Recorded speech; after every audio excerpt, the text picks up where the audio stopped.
Assalamualaikum warahmatullahi wabarakatuh. Alhamdulillahirabbil alamin. Wassalatu wassalamu ala nabiyyina Muhammadin wa ala alihi wa sahbihi ajma'in. Amma ba'd. Yang kami muliakan segenap pengurus Majlis Ta'lim Az-Zahra yang dimuliakan oleh Allah Subhanahu wa taala, para bunda semuanya yang ikut kajian online pada pagi hari ini, baik yang ada di rumah, yang sedang perjalanan ataupun berkunjung kepada keluarganya. Semoga kita semuanya selalu dalam naungan ridha Allah Subhanahu wa taala, dan kita dijaga oleh Allah kesehatan kita, keluarga kita, keimanan kita, dan tentunya semoga kita selalu dalam kondisi husnul khatimah. Para bunda Zahra yang dimuliakan oleh Allah Subhanahu wa taala, sebelum kita mengawali membaca bacaan ayat suci Al-Qur'an kelanjutan dari minggu kemarin, yaitu surah Al-Maidah ayat 77. Surah Al-Maidah ayat 77, atau tepatnya Al-Juz'us Sadis, yaitu juz yang ke-6. InsyaAllah kita akan membaca dari ayat 77 hingga 89.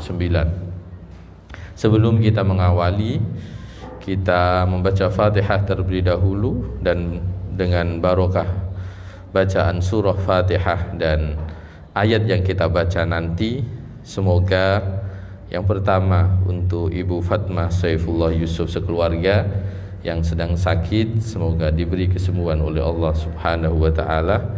Pak Sujadi atau Cak Jati Kala Japo sekeluarga juga semoga diberi kesehatan oleh Allah Subhanahu wa taala, diangkat penyakitnya. Bunda Yeti, Bapak Ari Sandi, ini beliau suami istri, juga semoga diberi kesembuhan oleh Allah Subhanahu wa taala. Beliau ini jamaah Zahra juga, ternyata beliau juga jamaah umroh yang pernah saya bimbing juga bersama suaminya. Ternyata kontak ke call center Az-Zahra, tapi beliau juga chatting ke saya pribadi, rutin ikut kajian Az-Zahra. Kemudian untuk Ananda Safrina Faura Haiza juga semoga dalam naungan ridha Allah mendapatkan kesembuhan dari Allah. Untuk segenap pengurus bunda-bunda Az-Zahra, para jamaah, dan saya sendiri tentunya beserta keluarga kita semuanya dijaga oleh Allah, semoga sehat, bisa beribadah kepada Allah, kesehatannya, anugerah-anugerah yang diberikan oleh Allah mendekatkan diri kepada Allah Subhanahu wa taala. Ala hadiniyah wa ala kulli niyatin salihah. Al-Fatihah. A'udzu billahi minasyaitonir rajim. Bismillahirrahmanirrahim. Alhamdulillahirabbil alamin arrahmanir rahim maliki yaumiddin. Iyyaka na'budu wa iyyaka nasta'in. Ihdinas siratal mustaqim. Siratal ladzina an'amta 'alaihim ghairil maghdubi 'alaihim waladdallin. Rabbi ighfirli wa liwalidayya wa lil mu'minina amin. Para bunda bisa dibuka mushafnya yang ada di rumah, yang ikut kajian online baik Instagram maupun Facebook. Surah Al-Maidah ayat 77 hingga 89. A'udzu billahi minasy syaithanir rajim. Bismillahirrahmanirrahim. Qul ya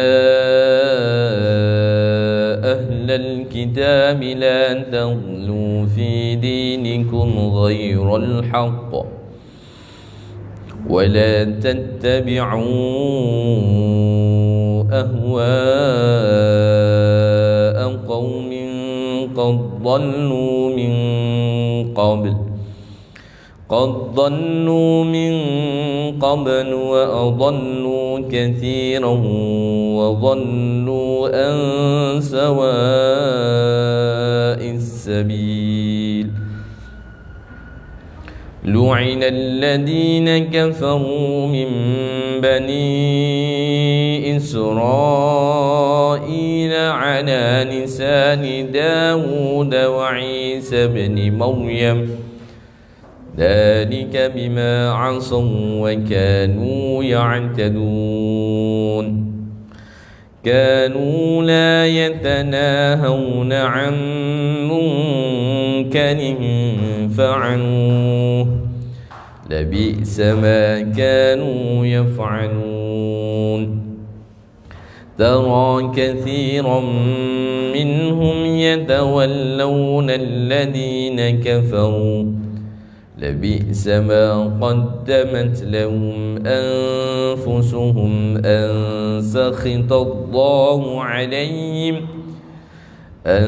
سخط الله عليهم وفي العذاب هم خالدون ولو كانوا يؤمنون بالله والنبي وما أنزل إليه ما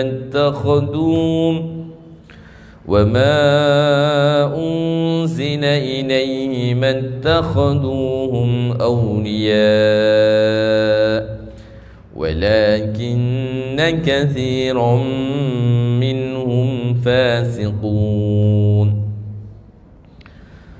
لتجدن أشد الناس عداوة للذين آمنوا اليهود والذين أشركوا ولتجدن أقربهم مودة للذين آمنوا الذين قالوا إنا نصارى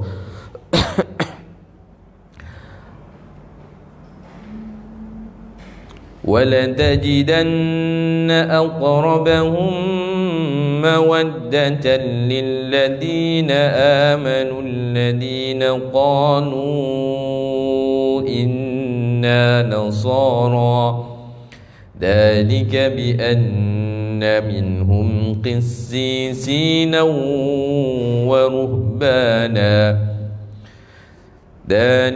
بأن منهم قسيسين ورهبانا وأنهم لا يستكبرون.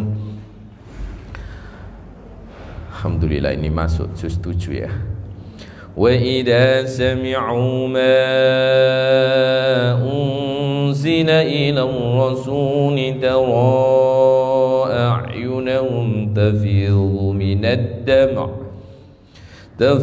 من الدمع مما عرفوا من الحق يقولون ربنا آمنا فاكتبنا مع الشاهدين وما لنا لا نؤمن بالله وما جاءنا من الحق ونطمع أن يدخلنا ربنا مع القوم الصالحين فأثابهم الله بما قالوا جنات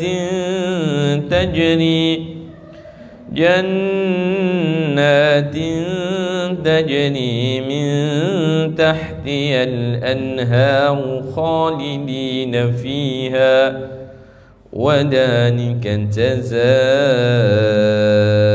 المحسنين والذين كفروا وكذبوا بآياتنا أولئك أصحاب الجحيم يا أيها الذين آمنوا يا أيها الذين آمنوا لا تحرموا طيبات ما أحل الله لكم لا تحرموا طيبات ما أحل الله لكم ولا تعتدوا إن الله لا يحب المعتدين.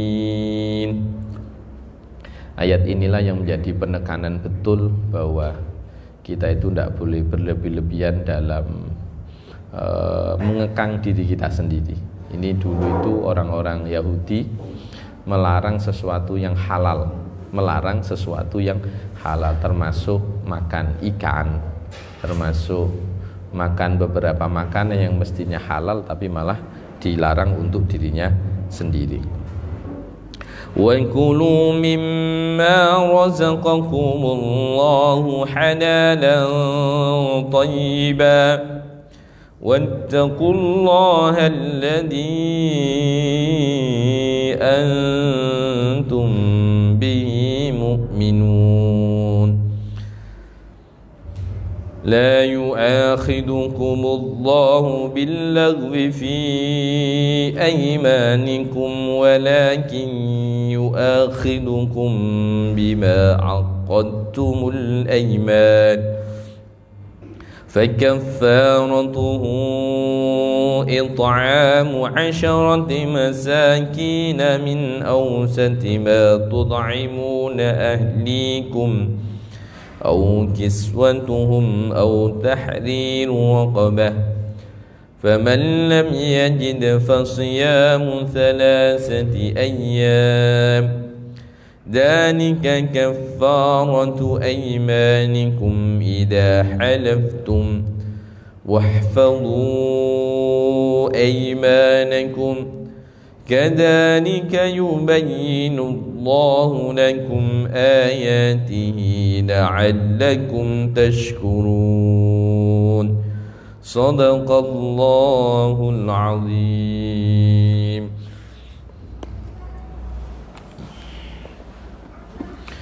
Alhamdulillahi Rabbil Alamin. Salatu wassalamu ala nabiyyina Muhammadin wa ala alihi wa sahbihi ajma'in. Amma ba'd. Para bunda semuanya yang dimuliakan oleh Allah Subhanahu wa ta'ala, alhamdulillah pada pagi hari ini kita semuanya masih ditakdirkan oleh Allah bisa ngaji bareng, mudarosah bareng, baik kita membaca Al-Quran ataupun menuntut ilmu, dan semoga kita selalu diberi keistiqomahan oleh Allah Subhanahu wa ta'ala dalam menuntut ilmu, dalam beribadah kepada Allah Subhanahu wa ta'ala. Dan yang paling penting di era-era seperti sekarang adalah kita menjaga kesehatan kita. Niat ikhtiarnya adalah mengikuti arahan pemerintah, itu pasti namanya ikhtiar, kita ikuti aturan pemerintah. Kemudian yang tidak kalah penting dan bahkan ini adalah yang terpenting adalah kepasrahan kita kepada Allah Subhanahu wa ta'ala. Itu yang paling penting. Jangan sampai dengan adanya penyakit, adanya wabah, kita hilang spiritualitas kita, yaitu keyakinan bahwa semua yang memberi Allah, semua yang menyebabkan Allah, dan yang bisa menghilangkan juga Allah Subhanahu wa ta'ala.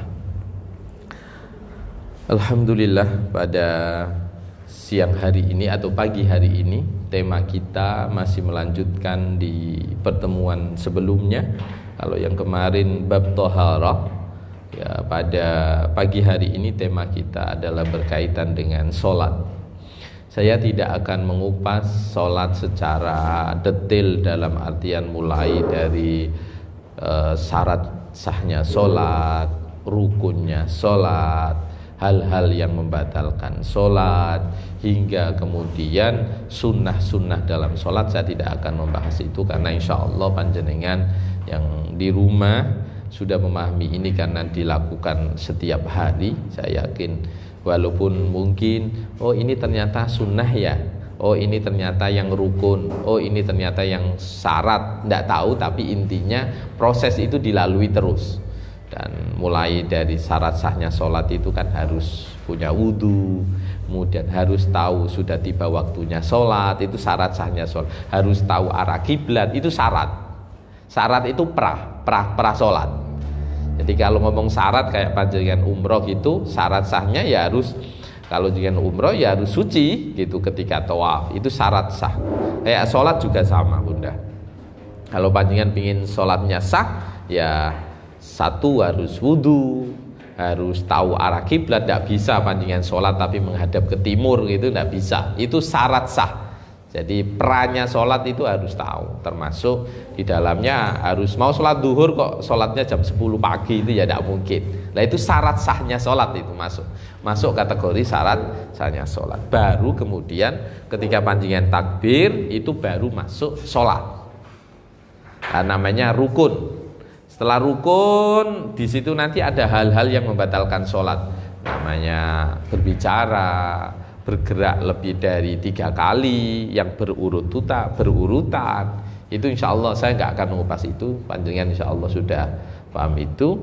Insya Allah di kajian pagi ini saya akan mengupas 2 hal yang penting. Yang pertama, kenapa kita sholat, itu sebagaimana tema kita. Yang kedua, saya akan kupas perbedaan sholatnya perempuan dengan laki-laki. Nanti saya titik poinkan kalau di fikihnya, nanti ke situ. Apa perbedaan antara laki-laki dan perempuan dalam sholat? Nanti saya akan ke titik poin itu, tidak membahas tentang syarat, rukun, wajib, tidak, saya akan mengupas itu.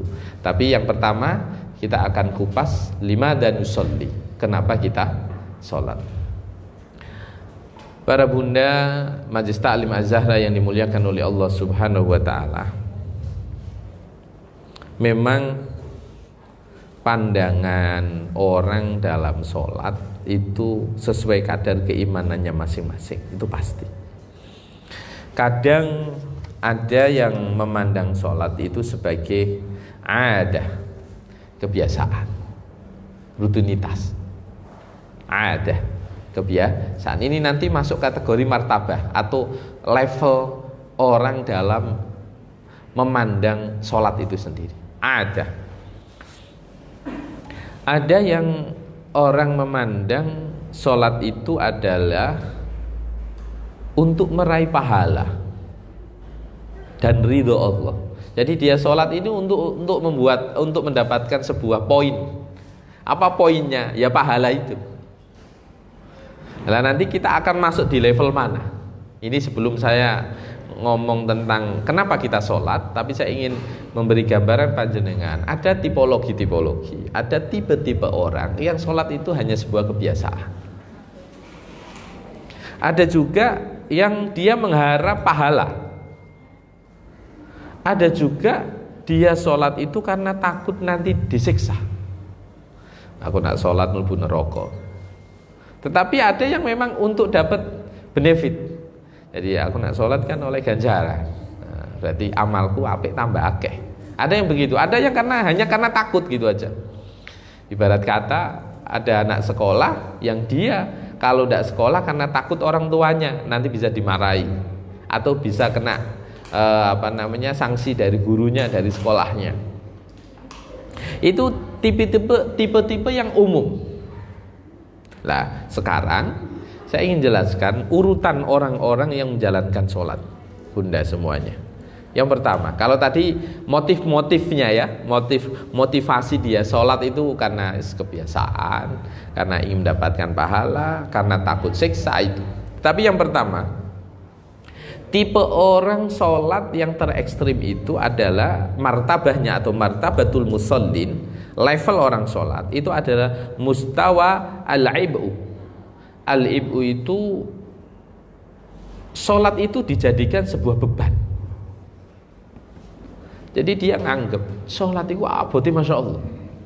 Karena dia menganggap ini adalah beban. Kayak wong membayar pajak tahunan atau bayar urunan bulanan gitu. Kalau ini enggak, 24 jam 5 kali.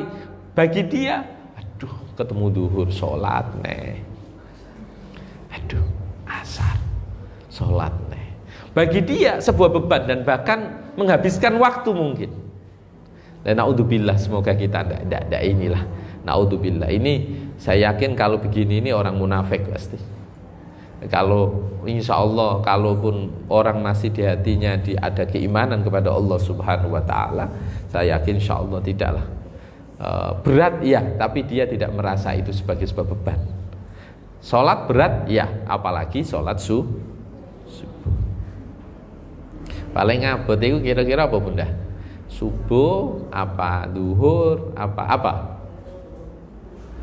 kira-kira yang berat? Orang bisa beda-beda loh ya. Orang ini bisa beda-beda, ya kan? Kanggone wong kerja, duhur iku abot. Bisa aja nggak berat, tapi beratnya nanti di asar. Bisa. Orang asar itu kadang capek dan lain-lain, 14. Bahwa sholat yang paling mudah itu maghrib ya. Pokoknya masjid paling rame itu maghrib. Tapi saya itu ada kisah unik menurut saya. Saya itu ngaji di Magersari. Dulu itu di perumahan Magersari Permai itu loh bunda. Itu dulu rutinannya asalnya maghrib. Saya berangkat dari rumah biasanya, karena tahu sendiri kan kalau sore macetnya kayak apa kan. Jadi berangkat itu sampai 3:30.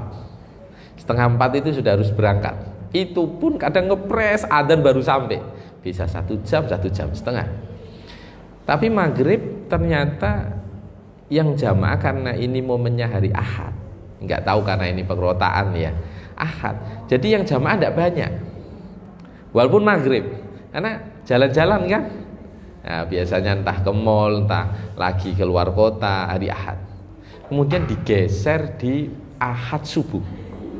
Yang ngaji itu tambah banyak, yang jamaah banyak. Ahad subuh, bukan Ahad maghrib ya, tapi Ahad subuh.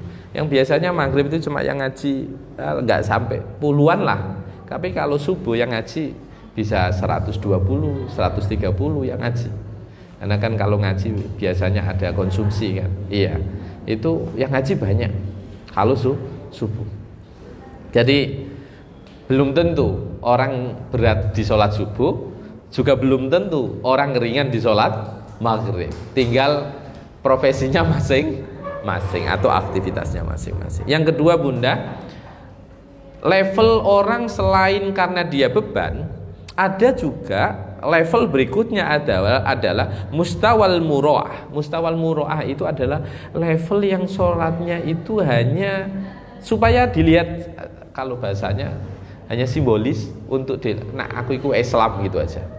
Berarti ingin dilihat oleh orang bahwa dia itu muslim. Gitu aja sudah. Aku nak gak sholat gak enak mbek tonggo. Hanya itu karena malu sama tetangga. Mosok rek aku omas belai masjid gak tahu budal masjid. Hanya itu. Aku sholat ini karena malu. Aku sebelah masjid orang sholat ning masjid. Hanya karena itu. Bukan karena menjalankan perintah ataupun yang lainnya. Ada tipe juga yang levelnya ini nanti kita bisa menilai ya. Kita ini levelnya mana? Apa level beban? Apakah level karena ingin dilihat orang? Yang ketiga adalah mustawa isqatul faridah, yaitu hanya menggugurkan kewajiban. Oh, ini hati-hati ya. Plongrek aku wis mari sholat. Ini kalimat ini ya, hati-hati ya. Plongrek aku wis mari sholat. Wah, lego wis mari sholat, wis enteng. Hati-hati ya ini. Karena ada tipe-tipe orang yang merasa dia menjalankan sholat hanya sebagai untuk menggugurkan kewajiban.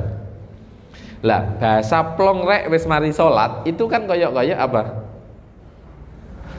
Kayak apa nih? Kewajiban. Yang ketika ditunaikan dia merasa lega. Berarti bisa juga dia akan berprinsip bahwa sholat itu wajib, harus ditunaikan. Sudah, kalau dia sudah selesai plong rasanya. Hanya sekedar menunaikan kewajiban. Ini yang bahaya. Kalau hanya sekedar menunaikan kewajiban. Level yang ketiga bunda. Yang keberapa? Oh, yang keempat. mustawa at-ta'awud. Bukan ta'awud a'udzubillahi minasyaitonirrajim ya, bukan ya. Yaitu al-i'adah. As-shalah asbahat 'adatan. Ada level yang ini sudah saya sebut tadi di depan. Ada orang sholat karena dia ini rutinitas. Yo, kalau kita bayangkan rutinitas apa coba, Bunda? Tidak memberi efek apapun karena dia merasa itu rutinitas. Hati-hati. Jadi ada orang yang karena beban, ada orang yang karena ingin dilihat orang, ada yang karena sekedar menggugurkan kewajiban, ada yang keempat sekedar rutinitas. Yang kelima, ada level sholat ini adalah dalam rangka al-munajah. Levelnya adalah mustawal munajah. Mustawal munajah itu apa? Level bahwa dia sholat ini untuk mendekatkan diri kepada Allah Subhanahu wa ta'ala. Aku no masalah, tak matur nih Gusti Allah. Aku punya beban hidup, tak matur sama Allah. Aku ingin dekat dengan Allah. Aku ingin ini, pokoknya ingin mendekat. Munajat itu kan artinya berbisik. Munajat itu namanya munajat pasti menyendiri, berbisik untuk berkeluh kesah apapun. Lah ada tipe-tipe orang sholat itu dalam rangka untuk mendekatkan diri kepada Allah Subhanahu wa ta'ala. Level yang paling tinggi nih Bunda, yang terakhir adalah level yang keenam, yaitu mustawal ma'iyah, atau di sini dia sholat dalam rangka karena rasa cinta untuk selalu bersama kepada Allah Subhanahu wa ta'ala. Bisa jangan bayangkan kan, kalau kita suka sama orang, baik itu pasangan kita, anak kita, level yang keenam ini adalah karena ingin selalu bersama. Ingin selalu bersama. Bersama ini pasti motifnya adalah cinta. Ini level tertinggi bagaimana orang tahapan-tahapan orang melakukan sholat. Sekarang Bunda, kita akan kupas kenapa kita sholat. Kalau tadi level orang-orang sholat, kemudian yang berikutnya yang kedua, limada nusolli. Kenapa kita sholat? Ya Allah, kita sering ya, bisa diri kita, bisa orang-orang terdekat kita, bisa pasangan kita. Kita biasanya sholat itu kan awake dhewe kadang wis lungo adzan niku gosek. Saya sendiri lah, saya enggak ngomong jenengan lah, enggak ngomong ibu bunda-bunda semuanya ada di rumah. Kadang kita dengar adzan itu nanti dulu sekalian ngerampung no saya ngetik, tak rampung no nanggung, jare bahasane napa, nanggung, rapat gitu sama nanggung gitu.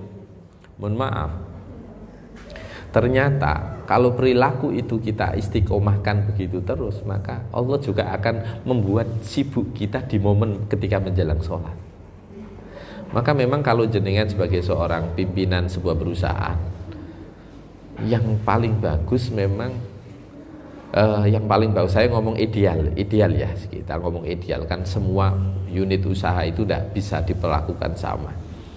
Memang yang ideal itu bisa shift, bisa serentak ya, bisa shift, bisa serentak. Contoh saya contohkan, begitu indah kalau panjenengan selain kita juga memberi orang untuk bekerja di tempat kita, berarti kita ini ibarat kata kayak orang sedekah sebenarnya. Orang ngasih pekerjaan orang itu, menolong orang itu kan sedekah. Mengangkat kesusahan orang yang awalnya tidak punya pekerjaan, itu kan sedekah. Jangan dikira bukan sedekah ya, itu sedekah. Maka kemudian akan lebih sempurna lagi ketika momen sholat itu menjadi momennya perusahaan, bukan momen personal. Maksud saya momen perusahaan itu seperti ini. Saya yang lihat beberapa teman-teman saya yang saya kenal, baik di travel ataupun di percetakan. Saya kan di percetakan, kan nyetak buku gitu. Itu dia memang menyiapkan satu tempat untuk sholat. Tidak melulu harus ada tempat khusus. Bahkan teman saya itu di tempat yang biasa dia nerima tamu, terus cuma disiapin sajadah, duhur sholat semua. Ya memang disiasati kalau kantor CS yang tidak mungkin tutup kan, CS masih tetap buka. Tapi gitu pun yang mestinya CS umpama 4 ataupun 5, yang lain ditulisi sedang sholat, tapi ada satu yang tetap melayani gitu ya, tidak ditutup. Tapi juga ada kayak teman saya di percetakan itu memang total berhenti. Ya mesin biarin jalan karena bisa ditinggal kan. Itu berhenti sholat. Itu ada seperti itu. Maka kalau panjenengan memungkinkan, sekali lagi memungkinkan bisa mengatur itu, minimal di shift lah. Ayo, ada yang sholat, ada yang tetap jalan. Saya yakin karyawan itu akan menemukan spiritualitas tersendiri ketika melihat perusahaannya itu menemukan itu. Kalau itu bisa, masya Allah. Kalau itu bisa, masya Allah. Tapi saya yakin juga bisa. Tinggal kita mau mengatur apa tidak. Kalau total tidak mungkin. Kalau apalagi yang sifatnya melayani banyak orang. Tetapi di shift itu bisa. Dan mohon maaf, kita ini kan sering engko sik lah. Saya ngantuk, terus sik engko bablas. Ya kan? Karena kadang kita ini nganggep sholat itu, ya itu tadi, kalau sholat jadikan sebuah kebiasaan, ya sesekali ditinggal gak apa-apa lah gitu. Karena kebiasaan. Lah, itu semua Bunda, nanti orang akan melihat bagaimana kita melihat sebuah sholat itu, akan melihat levelnya dia di mana. Apakah dia sholat itu jadi beban? Apakah sholat itu hanya sekedar kebiasaan? Apakah sholat itu hanya menggugurkan kewajiban? Apakah sholat itu area untuk dia bermunajat kepada Allah? Apakah sholat itu momen spesial ketika dia berjumpa dengan Allah Subhanahu wa Ta'ala? Kita pahamkan bahwa sholat itu adalah cara Allah berbicara kepada kita. Cara kita berbicara kepada Allah Subhanahu wa Ta'ala. Kalau kita membaca Al-Quran, itu Allah berbicara kepada kita. Tapi kalau kita sholat, kita berbicara kepada Allah Subhanahu wa Ta'ala. Lalu kita itu dikasih momen untuk berbicara loh. As-shalah mi'rajul mu'min. Sholat itu adalah mi'raj, itu tangga untuk dekat kepada Allah Subhanahu wa Ta'ala. Oke, sekarang alasan pertama, kenapa kita sholat? Kita sebagai seorang beriman, alasan kenapa kita sholat yang satu, dan ini poin yang paling penting adalah as-shalah ruknun min arkanil Islam. Sholat merupakan rukun dari rukun-rukun Islam. Bunda semuanya, sholat rukun yang keberapa? Kedua, setelah syahadatain, setelah dua syahadat, asyhadu alla ilaha illallah wa asyhadu anna muhammadan rasulullah. Coba jangan bayangkan, Allah Subhanahu wa Ta'ala meletakkan sholat setelah syahadat, bukan setelah puasa, bukan setelah zakat, bukan setelah haji. Kalau kita ngomong arkanul Islam kan 5. Sholat diletakkan setelah keimanan, setelah syahadat. Berarti ini adalah hal penting yang tidak bisa dianggap remeh. Mohon maaf, umpamanya wong Islam wala ngombe, wala judi, wala narkoba, wala korupsi, pokoknya rumuse isih tetep sholat, isih dikei Gusti Allah peluang husnul khotimah. Makanya jenengan harus paling bersedih ketika pasangan tidak sholat. Itu levelnya itu kalau ninggalin sholat itu sudah di atasnya judi, korupsi, zina, semua. Kalau orang sudah ninggalin sholat, ninggalin dalam artian memang dia rutinitasnya nggak mau sholat ya, bukan sekedar memang 1 minggu kadang capek, bablas, itu masih wajar Bunda. Ninggalin yang memang benar-benar nggak sholat. Karena kalau dia masih sholat, masih ada peluang husnul khotimah, masih ada peluang husnul khotimah. Makanya mohon maaf, benar-benar jangan didik putra putri kita itu untuk tentang wis talih kon dadi apa wae pokoke aja ninggalno salat. Sama, suami juga begitu. Sama, hati-hati. Kita harus bersedih ketika pasangan kita dengan entengnya meninggalkan sholat. Karena apa bunda tadi? Karena dia adalah ruknun min arkanil Islam. Dia adalah rukun dari rukun-rukunnya Islam. Yang kedua bunda, kenapa kita sholat? As-sholah ahammu umuriddin. Sholat adalah hal yang terpenting dalam agama. Sholat adalah hal yang terpenting dalam agama. Makanya ya Allah, sholat itu tidak tahu ya. Karena bunda, kalau jenengan telisik, mohon maaf, sholat itu nggak kayak ibadah-ibadah lain. Saya ceritakan. Kita haji saja, rukun yang paling akhir.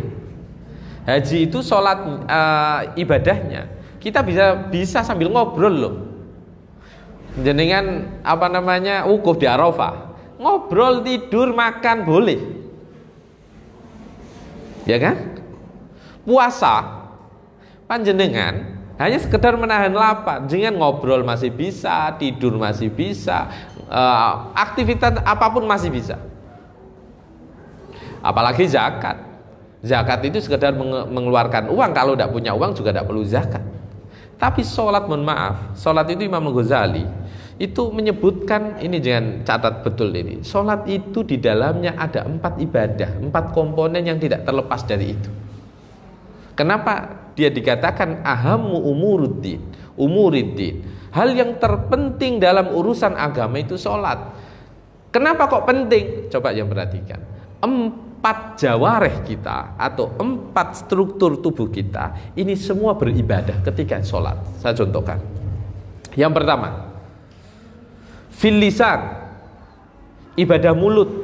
Apa itu? Mohon maaf, kita sholat itu Allahu Akbar, kita takbir, kita baca Fatihah, kita tasbih, kita tahmid, kita membaca apapun, itu adalah ibadah lisan. Ini berlaku enggak ketika seseorang ibadah-ibadah? Ya berlaku.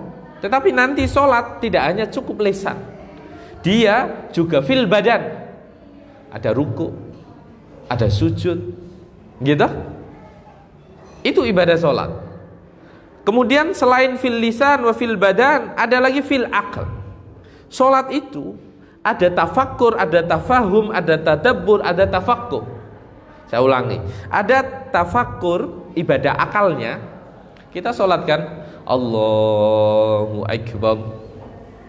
Umpama ini artinya apa bunda? Allah Maha Besar. Kalau orang mau tafakkur, ya Allah, berarti orang sombong itu tidak boleh. Kami ini kecil. Orang kalau mau berpikir, saya ada satu kitab, kemarin saya buka juga, kitab Mau'izatul Mu'minin, itu ringkasan dari kitab Ihya Ulumuddin. Itu di kitab itu menerangkan tentang urutan dari sholat, mulai dari wudhu itu asarnya apa, mulai dari ketika takbir itu efeknya apa, ketika tahmid itu efeknya apa, ketika baca Fatihah efeknya apa, ketika rukuk sujud efeknya apa, itu semua ada. Itu semua ada. Maka coba jangan bayangkan bunda, kalau orang takbir Allahu Akbar, Allah Maha Besar, Allah Maha Besar. Mestinya kalau orang berpikir, orang tafakur, orang tadabbur, orang memahami makna ini, berarti wong nak sholat gak oleh sombong. Manusia itu kecil, kita itu kecil. Saya contohkan lagi. Umpama orang ketika rukuk, dia mengucapkan subhana rabbiyal azimi wa bihamdi. Maha suci dat, ya, maha suci dat, subhana rabbiyal azim wa bihamdi. Maha suci dat yang agung dan dengannya aku memuji, kan begitu. Wa bihamdi, dan memuji kepadanya. Apa itu? Berarti mohon maaf, orang kalau kita kadang punya jabatan, Bisa karena jabatan, bisa karena kekayaan, bisa karena ilmu. Kalau nggak dihormati, kadang kita itu merasa dilecehkan atau bahkan nggak dihormati belas.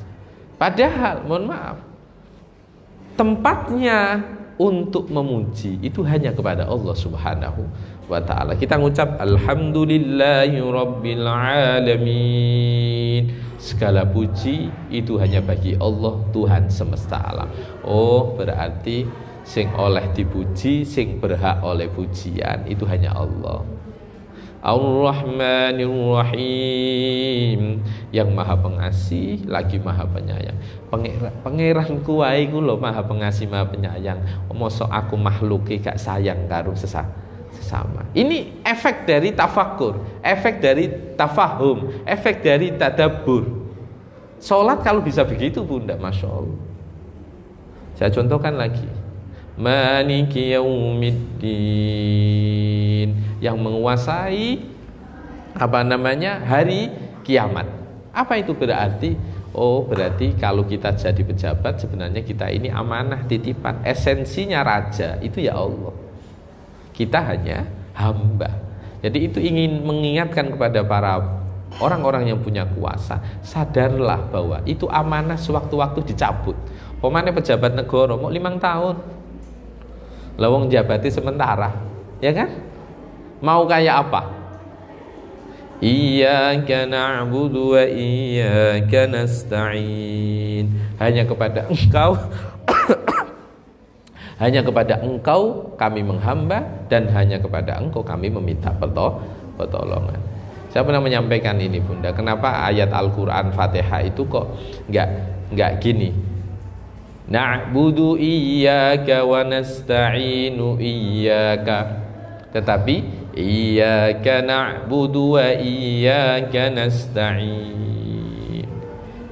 Kalau dibalik itu kan begini, aku menghamba kepada Engkau, aku meminta pertolongan kepada Engkau. Tapi kalau iyyaka na'budu wa iyyaka nasta'in, artinya kan begini, hanya kepada Engkau aku menyembah, dan hanya kepada Engkau aku meminta pertolongan. Beda apa sama Bunda kalau dibalik? Aku menyembah kepada Engkau dengan hanya Engkau yang kusembah. Sama apa beda? Beda toh? Aku meminta pertolongan kepada Engkau dengan kalimat hanya Engkau aku meminta pertolongan. Beda apa sama? Beda. Itu bermakna tauhid. Tidak ada sekutu bagi Allah. Sama kalau kita contohkan, saya sering mencontohkan seperti ini. Aku cinta kamu dengan hanya kamu yang ku cinta, ya beda. Kalau aku cinta kamu, iya ngomong di depan aku cinta kamu. Nanti sama yang lain dia akan ngomong aku cinta kamu. Tetapi kira-kira orang ngomong aku cinta kamu, di tempat lain dia ngomong aku cinta kamu, dusta enggak? Tidak dusta. Tetapi coba kalau dia ngomong hanya kamu yang ku cinta, di tempat lain dia ngomong hanya kamu yang ku cinta, dusta enggak?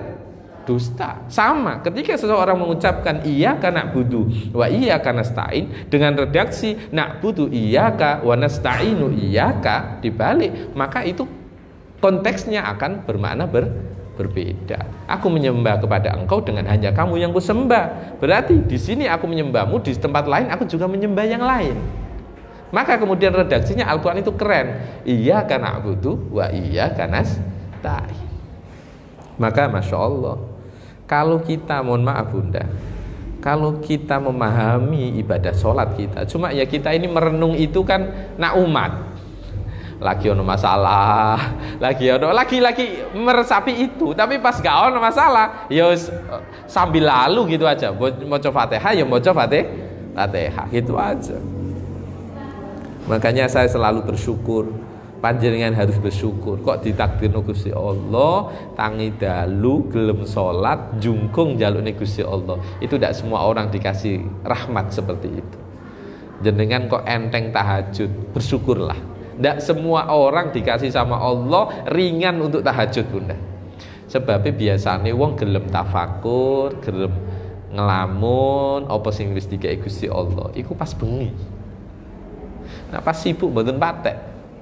Tapi dalu itu memang momen spesial. Di saat orang terlelap, panjenengan bangun. Itu bersyukurlah panjenengan yang hadir di sini, bunda semua yang ada di rumah. Kalau panjenengan ditakdirkan oleh Allah bisa bangun malam, bersyukurlah.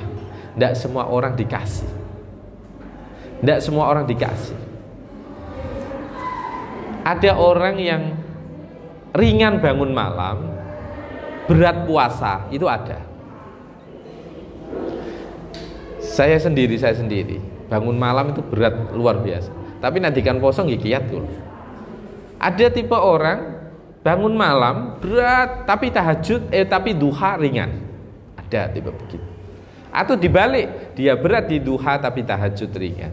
Ada yang kelihatan sepele bunda, tapi orang jarang melakukan. Sebenarnya tidak berat. Apa itu? Witir. Witir itu sebenarnya kalau kita mau melakukan habis sholat isya langsung witir kan enak. Tapi kadang itu kita kan alah sunnah wae kok. Coba kalau bisa di sensus gitu ya, orang yang jalanin witir sama ndak, pasti banyak yang ndak. Karena witir itu sunnah tapi kayak apa ya namanya? Karena sepele jadi orang sering meninggalkan. Gimana bunda?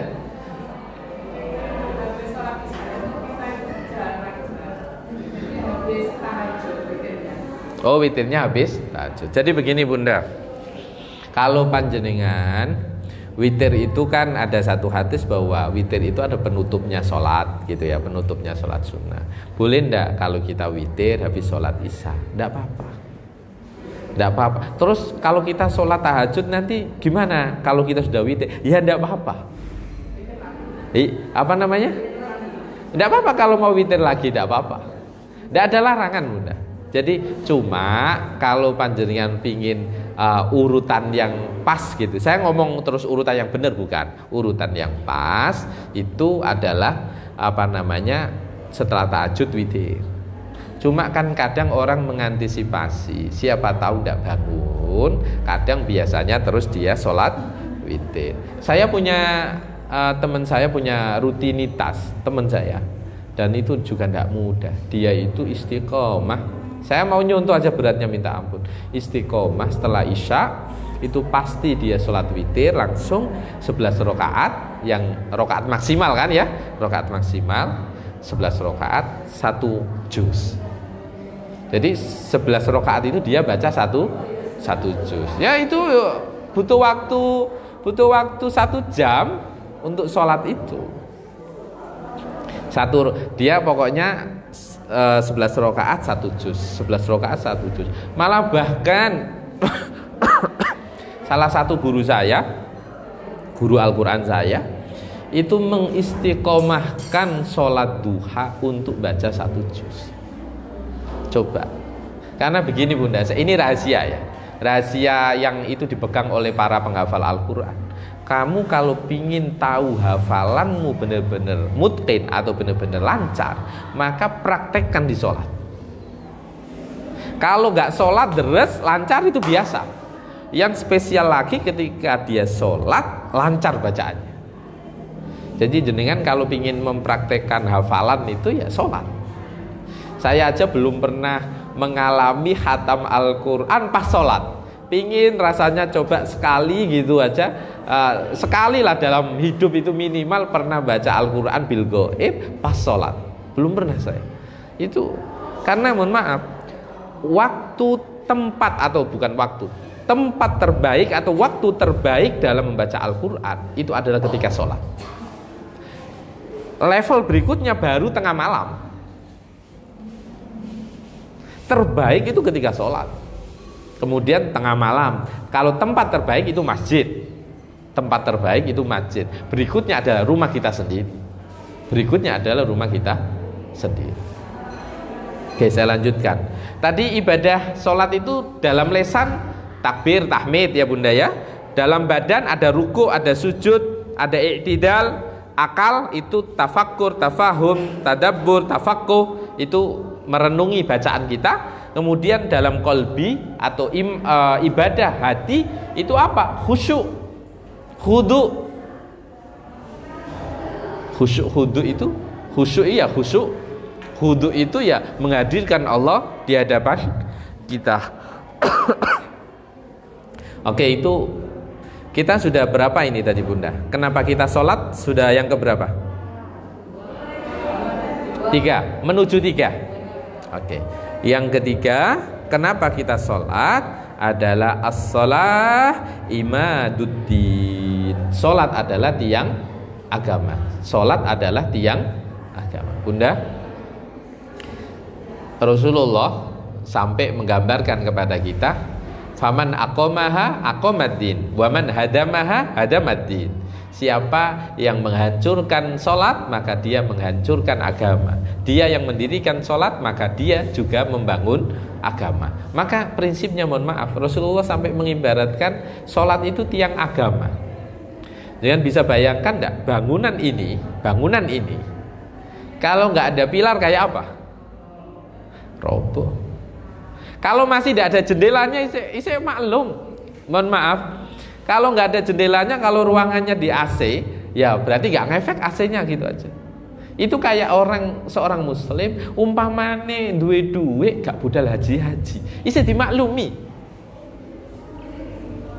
Ada seorang muslim setiap Ramadan ndak mau puasa, atau dia ndak males puasa, mungkin 1 bulan cuma 1-2 kali. Isi dimaklumi padha karo omah gak ono payone ngono tok wis. Ya paling kudanan ngono ae. Apakah kemudian itu bisa dikatakan rumah kalau tidak ada pilar? Tidak bisa. Wong mesti ngomong omah ambruk. Tapi kalau sekedar tidak ada jendelanya, orang akan berkata iku omah. Tetap mengatakan itu rumah. Kalau tidak ada gentengnya, orang masih maklum. Tapi jangan bayangkan kalau kemudian rumah tanpa pilar. Ya ora iso diarani omah ambruk. Rongsokan. Maka seberat apapun diri kita menjalankan sholat, maka tetap istiqomah kita lakukan. Karena Rasulullah mengibaratkan sholat itu adalah pilar atau tiang. Lah tiang jangan tahu sendiri tiang itu fungsinya apa. Bangunan dimanapun, rumah panjenengan yang 3 lantai, 4 lantai atau dimanapun, kalau tidak ada pilar ya wassalam. Mohon maaf, kalau pilarnya diambil 1 saja Bunda, pilarnya diambil 1 aja, ambruk juga.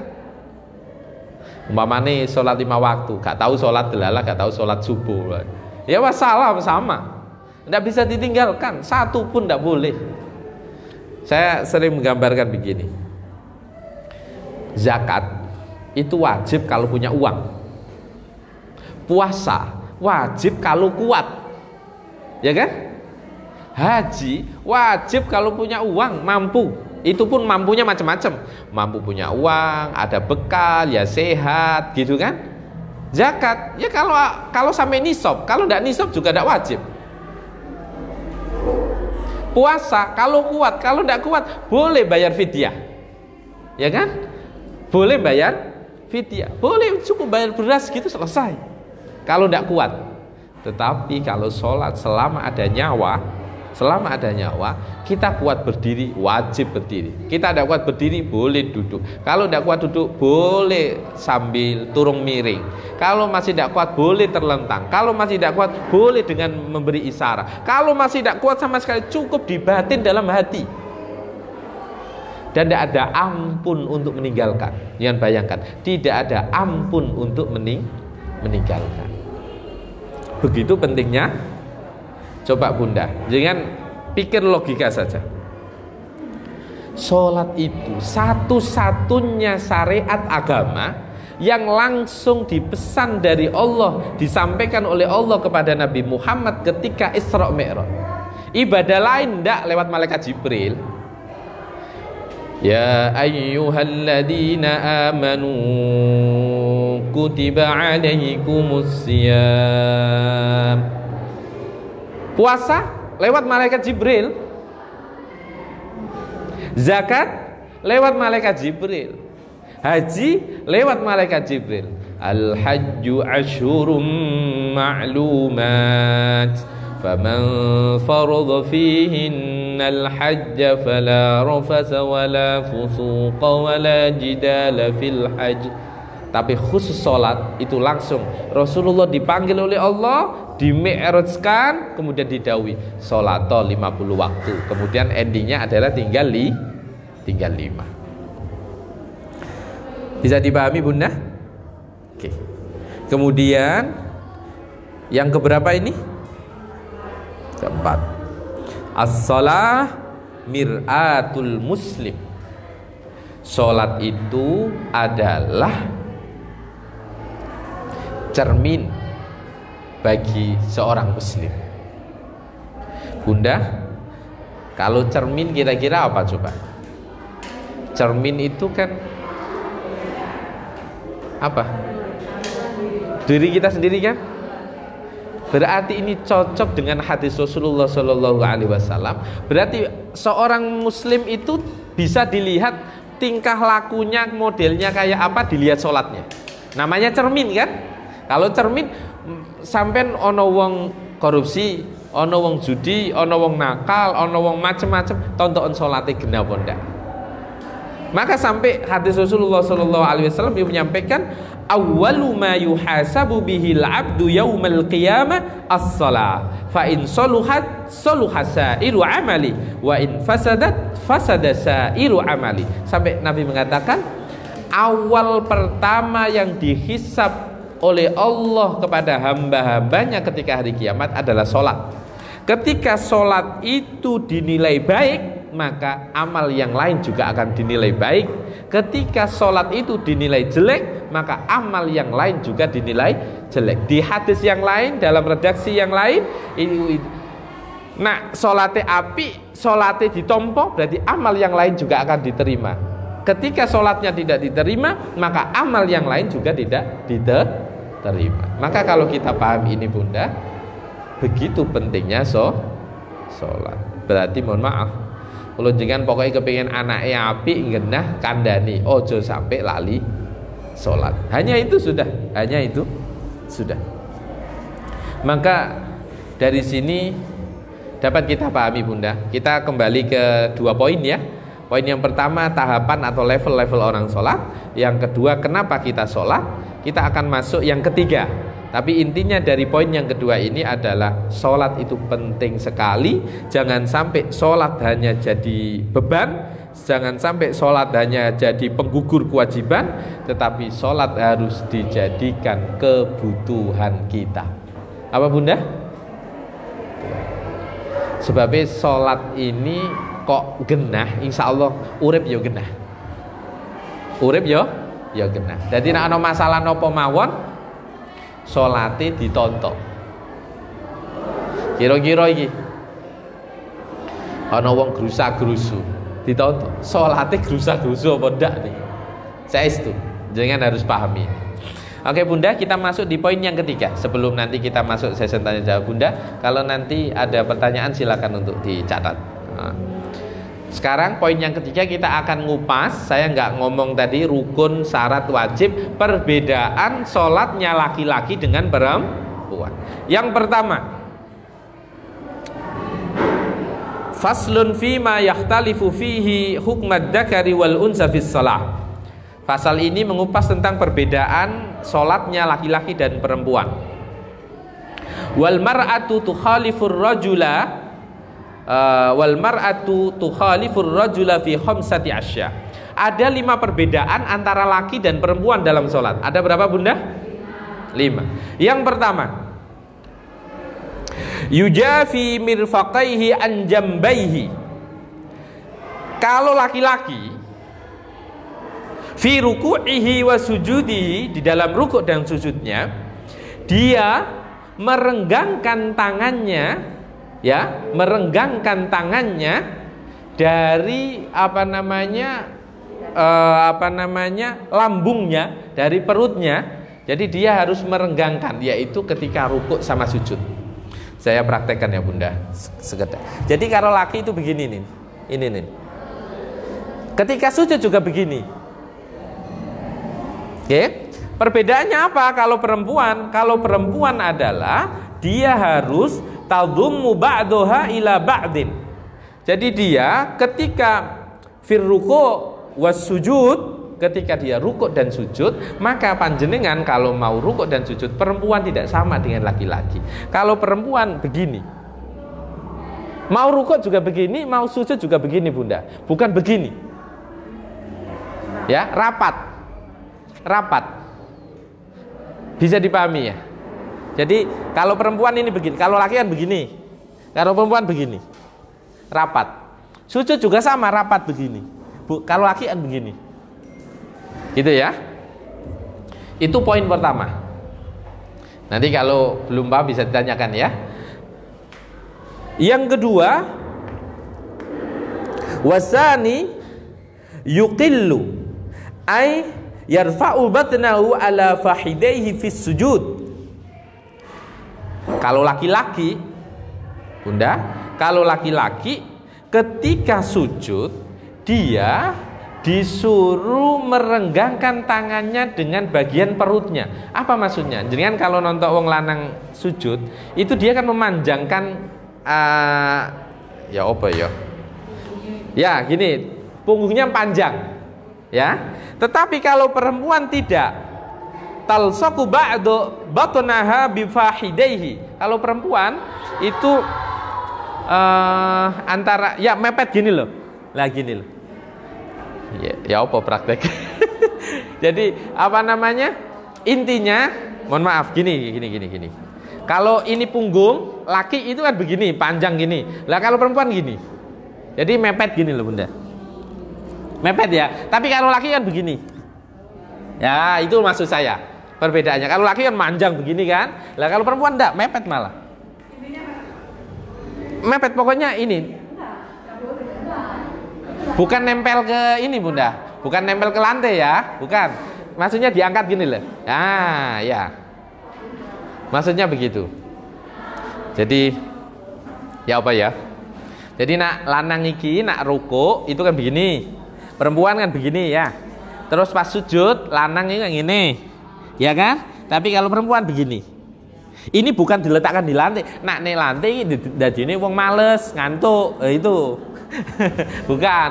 Ya, bukan nempel lantai, bukan. Ke perut kita, ya, ke perut kita. Makanya bahasa dalam fikih kitab Iqna itu yarfa'u batnahu ala fahidaihi. Jadi perut ini nempel pupu, begitu loh. Nempel apa ini namanya? Paha. Nah, nempel paha. Laki-laki ndak, harus diangkat. Jadi jauh, makanya kadang ada memanjang. Tapi sing gak oleh diwowong itu tangane ngene nemen ya, itu ndak oleh iku. Iku kenemenen nak iku. Biasa wae lah. Pokoknya mengindikasikan bahwa dia itu ngangkat perutnya, ya kan? Kemudian tangannya juga jangan begini banget juga, biasalah, standar lah. Yang penting beda antara laki-laki dengan perempuan. Oke, bisa dipahami Bunda? 1 dan 2. Yang ketiga, berikutnya adalah yajharu fi maudhi'il jahri. Tapi kalau perempuan tahfadu sautaha bihadratir rijal. Kalau laki-laki kalau sholat dia dianjurkan untuk membaca dengan suara keras. Kalau perempuan dianjurkan untuk dengan suara lirih. Walaupun pendapat jumhur, pendapat qaul yang ashah, anna sautaha laisa bi'aurah, suara perempuan itu bukan aurat. Walaupun sebagian ulama ada yang mengatakan suara perempuan itu aurat. Bisa dipahami ya Bunda?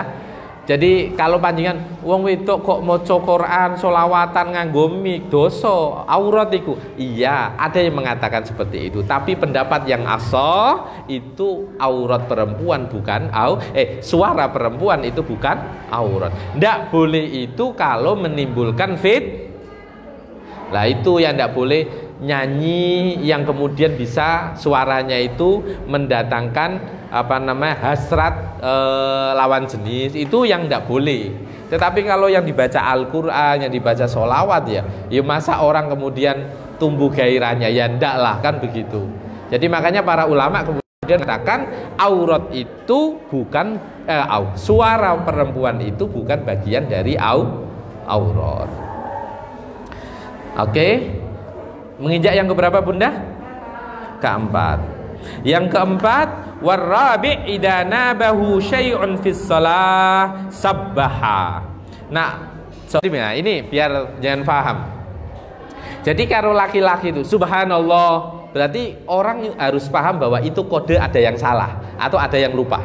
Tapi kalau perempuan, enggak. Perempuan kalau jamaah dengan perempuan ya, maka dia kalau ada laki-laki kan biasanya yang ingetin sudah laki-laki kan, perempuan cukup diam. Maka kalau perempuan dengan perempuan maka mengingatkannya adalah begini ya, atau begini. Ini ya, ini bukan begini ya Bunda ya. Oke. Kemudian masuk ke pertanyaan panjenengan Bunda. Ini ada lau sofaqar julu wazabaha ghairuhu jaza ma'a mukhalafatihi malis sunnah. Kalau sebaliknya bagaimana? Laki-laki tepuk tangan, yang perempuan subah. Kalau ada kejadian seperti itu bagaimana? Ya enggak apa-apa, boleh, tetapi dia menyelesaikan sunnah, menyelesaikan apa menjadi tuntunan Rasulullah Shallallahu Alaihi Wasallam. Tapi tetap boleh. Paham ya Bunda ya? Nah, orang popo, jaza itu gak popo. Gimana Bunda katanya? Buka. Ini, makmum laki-laki, sesuami. Yang ngingetinnya ya sama, tepuk tangan. Ya. Lah sekarang saya jelasin ya. Kalau nggak dengar gitu ya, kalau nggak dengar ya dengan apa namanya subhanallah itu. Ise umpamanya nggak dengar nemen gitu ya. Umpama ini. Ini saya jelasin ya Bunda. Wal murad bayanu tafarruqa bainahuma fima dzukira. La bayana hukmi tambi. Ingat. Ini harus dipahamkan. Jangan ketika jenengan mengucapkan subhanallah, jenengan bertepuk atau sofakot, bertepuk tangan itu jangan diniatkan hanya untuk mengingatkan. Niatkan dzikir juga.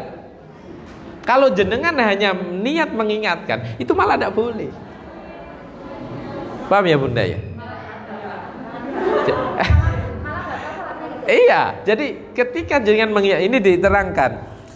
Ketika seseorang mengingatkan itu, ya, maka dia niatnya harus selain mengingatkan atau tadzkir atau tambi, maka niatnya harus dzikir. Jangan ini niat bahwa dzikir subhanallah. Yang kedua, kalau seandainya wis diomongi subhanallah, wis ditepuk, isem melayu aja gitu Bapak. Isem melayu aja. Maka boleh. Dan ini bisa diingatkan hanya dengan mengucapkan sebuah ucapan. Durung maca Fatihah, Bapak kata. Umpamane ono sing ngono. Durung, jangan bayangkan umpama sholat jamaah banyak. Tiba-tiba dia tidak membaca Fatihah, ya kan? Kok iki nak diterus-terusnya, bahkan sudah diingatkan di akhir menjelang rokaat yang keempat masih dia lupa, maka kalau tiada lain kecuali dengan ucapan atau dengan perbuatan ditepuk taya opo sehingga membatalkan sholat kita, maka itu wajib hukumnya untuk dilakukan Bunda. Tetapi sholat kita ya tetap batal. Tapi kan berkorban untuk banyak orang gitu loh, berkorban untuk banyak orang. Tapi ini yo jarang banget lah ya, jarang banget. Oke Bunda, yang kelima ya, benar? Yang kelima, perbedaan antara sholatnya laki-laki dengan perempuan adalah jami'ul badanil khurrah auratun illa wajaha wa kaffaiha. Kalau perempuan auratnya itu seluruh tubuh kecuali wajah dan kedua telapak tangannya. Kalau laki-laki pusar sampai lutut. Tapi ingat, yang dimaksud pusar sampai lutut sebenarnya pusar sama lutut bukan bagian dari aurat. Oke? Tapi kan tidak mungkin panjenengan bisa menutup di bawahnya pusar kalau pusarnya tidak ditutup. Maka kan menutup sesuatu yang menyebabkan dia harus menutupnya, jadinya hukumnya wajib. Jadi nak sarungan, nggih suami panjenengan nak sarungan, sarungane kudu di atas pusar. Nak salate ngligo. Nak salate gak nganggo baju pama. Kan bisa saja mungkin kelambine teles kabeh, kotor kabeh, itu bisa terjadi. Loh, Bunda kalau jenengan bayangin di sini wajar. Coba kalau di desa ning sawah, delalah apa iki pas nganggo celana tok gitu. Salat bisa dan itu boleh selama pusar sampai lutut tertutup.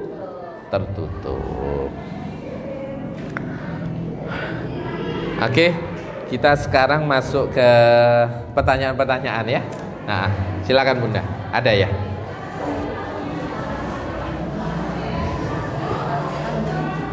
Satu.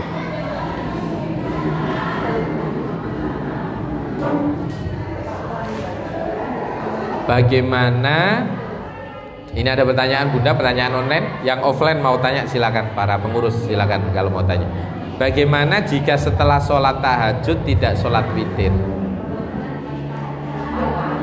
Jadi begini Bunda, orang sholat itu ada sholat sunnah muakkadah. Sholat sunnah muakkadah saya nggak selain sholat maktubah ya, sholat qobliyah ba'diyah. Ada sholat sunnah muakkadah yaitu tahajud,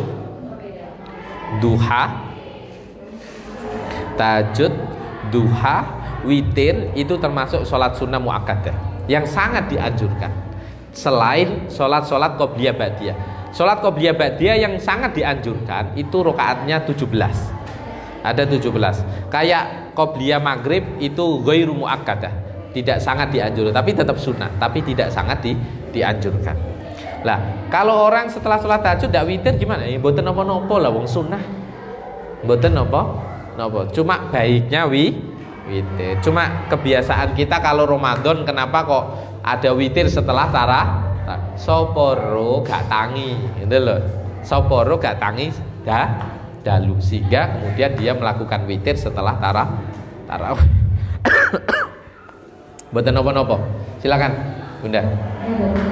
Kalau misalnya sholatnya berjamaah itu perempuan semua, yaitu imamnya kan perempuan, bacaannya boleh dikeraskan atau? Oke. Ada lagi? Silakan. Tidak apa-apa. Silakan.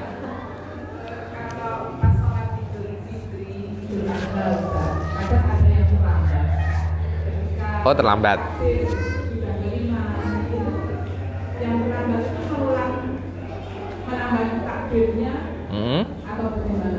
Oh, takbir sunnah itu ya? Nggih. Monggo satu lagi, kalau ada silakan. Jangan malu bertanya. Silakan.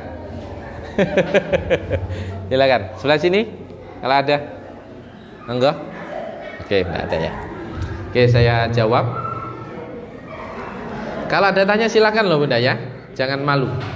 Yang pertama berkaitan orang sholat sholat id, kemudian ya telat gitu kan, imam sudah kan setelah takbiratul ihram itu kan ada sunnah takbir ya kan, kemudian dia ini telat, tiba-tiba datangnya itu sudah pas baca Fatihah umpama begitu ya. Maksudnya begitu ya Bunda ya. Apakah dia ini harus segera takbir apa tidak? Dia perlu tetap takbir apa langsung baca Fatihah. Jadi begini, ini sebelum saya ngomong baca dan tidaknya.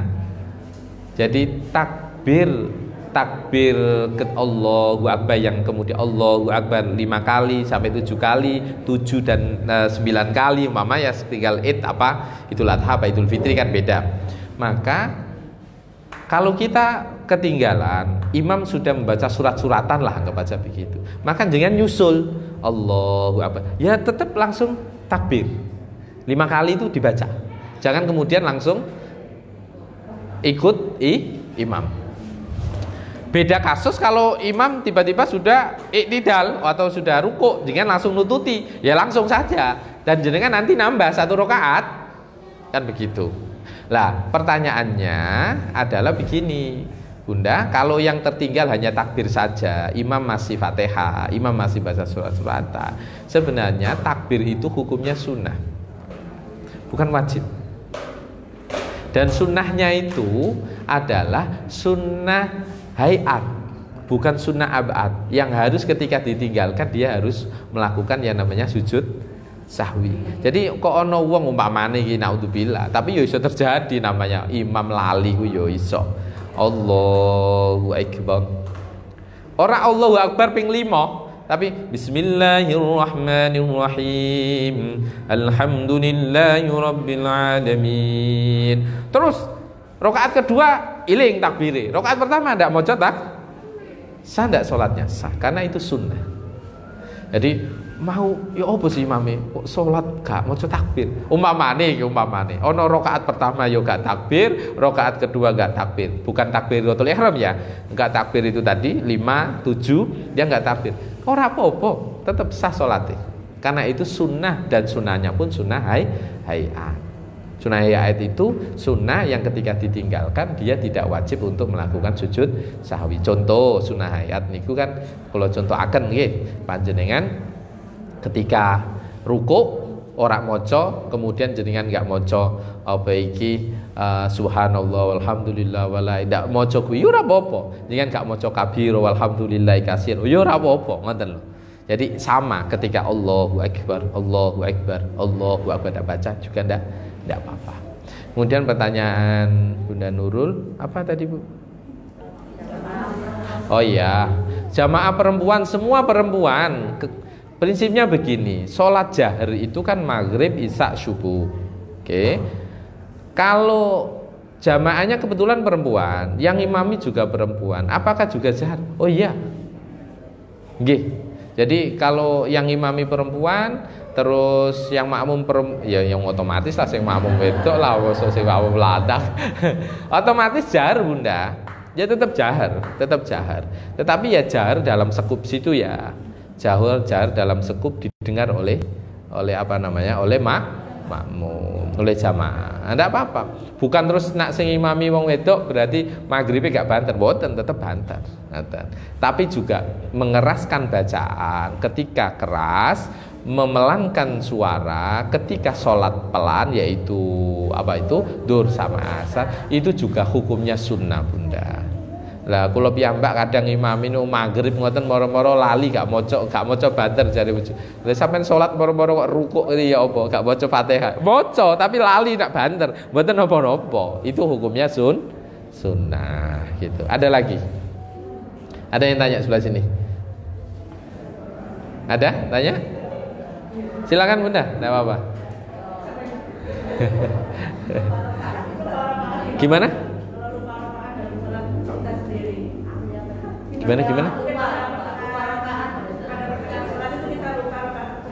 Oh ya, gini, kalau ada, sebenarnya saya itu ingin bahas fikih sholat itu detail, cuma kadang kan ini sudah jalanin setiap waktu, tapi juga kalau dibahas banyak yang tanya sebenarnya.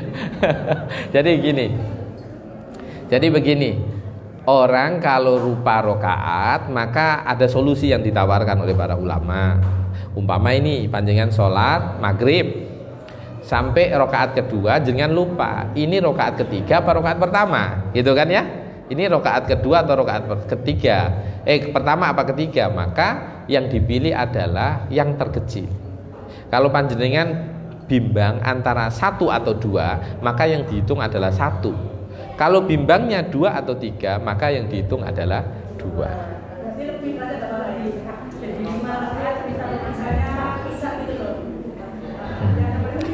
Kemudian jadi 5 gitu ta.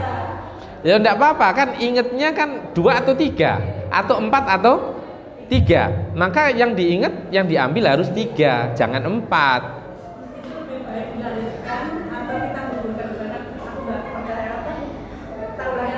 Oke, saya jelaskan. Lebih baik mana? Nak lali mending dilereni apa solusi tadi? Mohon maaf Bunda, sholat itu kalau tidak ada sebab yang sifatnya itu sifatnya benar-benar mendesak, haram hukumnya untuk dibatalkan. Jangan kemudian dibatalno, ya apa? Contoh, jenengan sholat, nek ngarep moro-moro, no bocah Melayu dan kejegur kali. Lah ini kalau nggak diselamatkan mati, maka sholat jenengan harus dibatalkan. Ini sholat itu ndak boleh tiba-tiba dibatalno oleh rong rakaat ndak mantep aku, tak baleni nek. Loh itu was-wase setan itu namanya. Ndak boleh Bunda. Kalau ndak ada alasan yang diperkenankan oleh agama berkaitan dengan keselamatan orang, berkaitan dengan keselamatan jiwa kita. Contoh saya contohkan. Jangan sholat moro-moro ono gempa. Umpamane moro-moro ono gempa. Lah jangan ingin menyelamatkan, loh jelas ono goyang-goyang melayu. Ya lari saja ndak apa-apa. Bahkan kalau dalam syiddatul khauf, sholat karena rasa takut, itu juga tetap diperkenankan. Jangan lari ke sana, kemudian melanjutkan sholatnya, itu boleh. Walaupun Melayu layu ngelanjut, boleh, tidak apa-apa. Oke, jadi jangan malah dibatalkan. Itu pilihan terakhir yang memang jangan sholat. Moro-moro ono ulo, Melayu kan umpama, jangan sholat. Belalah jangan ikut di kucing, ngono lho, cedeki kucing. Umpama ini ya. Ada tikus, takut lari dibatalkan, ya tidak apa-apa, namanya takut. Tapi kalau tidak ada apa-apa, tidak boleh dibatalkan. Ya itu tadi solusinya, milih rakaat yang terpendek gitu. Ojo dibatal loh. Oke. Masih ada waktu kok, silakan. Kerentak seperti itu tadi ya Ustaz, misalnya sudah sholat terus lupa, terus niatnya itu tadi membatalkan. Apa itu nanti bacanya juga sudah tidak batal Ustaz? Prinsipnya sholat itu bisa batal kalau kita melakukan hal-hal yang membatalkan. Nak kerentak mawon nih boten efek. Jadi umpama kita baiki sholat boro-boro mandek ngombe sik gitu ya otomatis batal. Tapi kalau sekedar kerentak boten pun. Nah itu kerentak kan tadi. Nah, pengen batal no gitu kan? Sudah niat kita batal no kan itu sudah niat gitu loh, artinya kan sudah niat batalkan berarti Ustaz, apa enggak? Selama dia belum membatalkan enggak belum. Karena sholat itu bisa batal kalau dia melanggar ketentuan ketentuan hal-hal yang membatalkan, termasuk salam. Ya, termasuk salam. Maka saya kalau sholat itu Masya Allah ya Bunda, sholat itu kalau kita telisik efek-efek atau asar-asarnya sholat, kita sholat itu selesai kan gini ya Bunda, Assalamualaikum warahmatullahi, Assalamualaikum warahmatullahi. Yang rukun kan yang pertama, Assalamualaikum warahmatullahi. Mulanya jangan kaget ya, nanti kok ono imam Assalamualaikum warahmatullahi, makmum masbuk barang wis assalamualaikum langsung ngatek deh. Mboten napa-napa karena yang rukun itu yang salam pertama, salam kedua itu sunnah. Nah ono wong salat ini Assalamualaikum warahmatullahi, gak nengok kanan, mboten napa-napa karena nengok kanan itu sunnah. Yang wajib itu mengucapkan assalamualaikum. Ono wong salat assalamualaikum warahmatullahi, gak nengok kiri, gak nengok kanan, ya tetap sah. Nah, nengoknya ini sunnah, tapi mengucapkan assalamualaikum ini termasuk ruku. Itu yang harus kita paham. Dan kita sholat ini kan kalimatnya Masya Allah luar biasa. Keselamatan untuk kalian, rahmat Allah untuk kalian. Assalamualaikum warahmatullahi wabarakatuh. Mama ditambah wabarakatuh, keberkahan untuk kalian. Kalau orang sholat setelah itu dia suruh menebarkan kedamaian, keselamatan, kasih sayang. Loh mari sholat isih ngamuk-ngamuk ya. Yo sholatnya gak ngefek jenenge. Padahal dawuh Gusti Allah kan jelas toh, innas sholata tanha anil fahsya wal munkar. Sesungguhnya sholat itu mampu mencegah seseorang untuk berbuat kerusakan, berbuat kemungkaran, berbuat ya hal-hal yang tidak dianggap benar dalam agama. Ada lagi? Sudah ya? Sudah jam 11. Semoga ada Bunda. Yang online ada? Gak ada ya? Oke. Semoga apa yang kita kaji bersama ini bermanfaat dan kita dijadikan oleh Allah orang-orang yang istiqomah sholat. Al-Fatihah.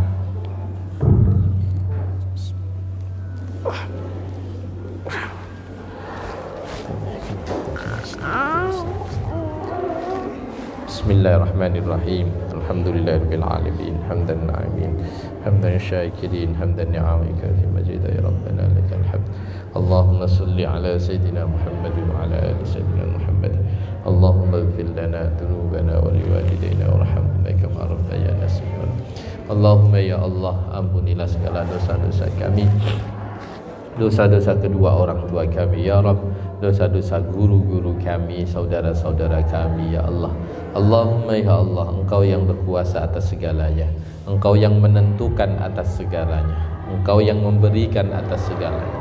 Engkau yang memberi manfaat, Engkau yang memberi madarat. Allahumma ya Allah, selamatkan kami ya Allah dari afatnya dunia ya Allah. Selamatkan kami, selamatkan saudara-saudara kami, orang-orang terdekat kami ya Allah dari afatnya dunia ya Allah. Allahumma ya Allah, Allahumma ya Allah, sayangilah kami, sayangilah umat-umat Nabi Muhammad, ampunilah umat-umat Nabi Muhammad, berkahi kami ya Rabb, berkahi dalam rizki kami, berkahi dalam umur kami, berkahi dalam aktivitas kami ya Rabb. Allahumma ya Allah, lakal hamdu wa ilaikal mushtaka wa antal musta'an, wa la hawla wa la quwwata illa billahil aliyyil azim. Allahumma ya Allah, anugerahkan kepada kami ya Rabb untuk istiqomah menunaikan ibadah kepadamu ya Rabb, menunaikan puasa, menunaikan haji, menunaikan sholat, dan tentunya selalu istiqomah dalam kebaikan kepadamu. Allahumma ya Allah, takdirkan kami ya Rabb untuk bisa berziarah di tanah suci kota Makkah, untuk berziarah di tanah suci kota Madinah, bisa berziarah kepada Rasulullah sallallahu alaihi wasallam. Takdirkan kami ya Rabb untuk bisa menunaikan haji, bisa menunaikan umrah bersama anak-anak kami, bersama pasangan kami, bersama keturunan-keturunan kami. Allahumma ya Allah, ya muhawwilal ahwal, hawwil ahwalana ila ahsanil ahwal. Ya muhawwilal ahwal, hawwil ahwalana ila ahsanil ahwal.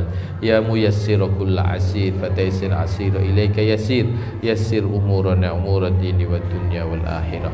Allahumma ya Allah, mudahkan segala urusan kami, baik urusan dunia maupun urusan akhirat.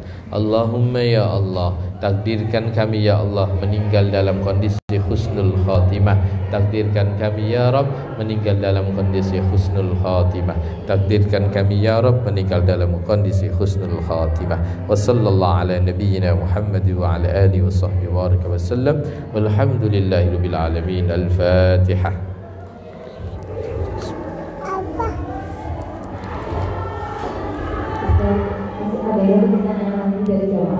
Oh, ada pertanyaan lagi. Ustaz, bagaimana jika seseorang telah berilmu tapi tidak mau mengamalkannya? Iya. Ini sebelum saya tutup dengan salam, ada pertanyaan, orang tahu tapi nggak mengamalkan isinya. Yang jelas lebih berat dosanya orang tahu tapi tidak mengamalkan bunda. Mending bodoh gak ropo-opo daripada pinter tapi gak iso ngelakoni. Iki sing jelas paling elek iku wong ngeruh tapi gak gelem ngelakoni niku, Bos. Dan sanksinya lebih berat daripada orang bodoh. Ini sangat mawon nggih. Assalamualaikum warahmatullahi wabarakatuh.